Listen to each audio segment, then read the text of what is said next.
Sisi si ni wafugaji? Yeah. Mpaka tutakapomaliza miaka yangu 5 ya ubunge, nyie mtakuwa wafanyabiashara. Yaani mtaanza kutegemea biashara kama ambavyo mnategemea mifugo. Lakini ni wale hiyo. Nataka baada ya miaka yangu 5 biashara itashamiri wilaya hii kiasi kwamba tutaanza kutegemea au kusema sisi ni wafanya biashara.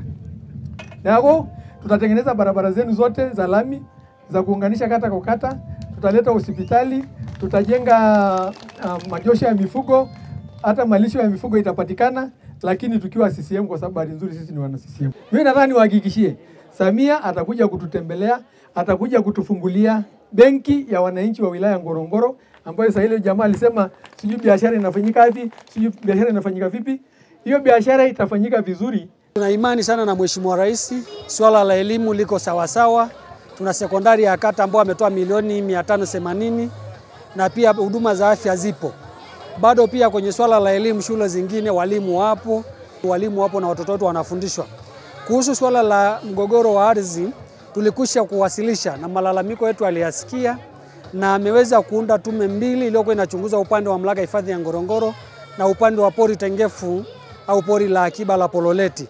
Tuna imani majibu ambayo yatawasilishwa kwenye tume itakuwa kwa faida ya wananchi, na kile tulichokuwa tunakililia muda mrefu tuliokuwa tunakilia kwa muda mrefu kwa maana ya malisho, tutaenda kupata kwamba mifugo yetu watapata mali za malisho, na tutafanya uwekezaji kwa sababu kwenye uhifadhi wa mazingira Ololoso kwani inaongoza. Ndio maana hata katika vijiji vyote wilaya Ngorongoro ina kampuni 2 za kitalii za kufanya kazi za utalii. Na ili ufanye utalii manake mazingira yawe yanaruhusu.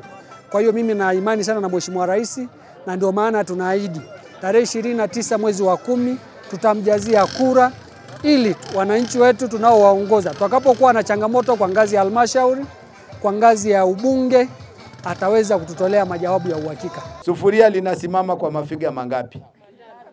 3 Figa moja kwa nini lisisimamishe sufuria? Haiwezekani. Basi sisi tuko hapa. Tuko chini yenu. Tunawaomba sana. Chama cha Mapinduzi ni kura peke yake tunaipelekea tukahitaji vile vitu vyetu huduma kwa wananchi, si ndio?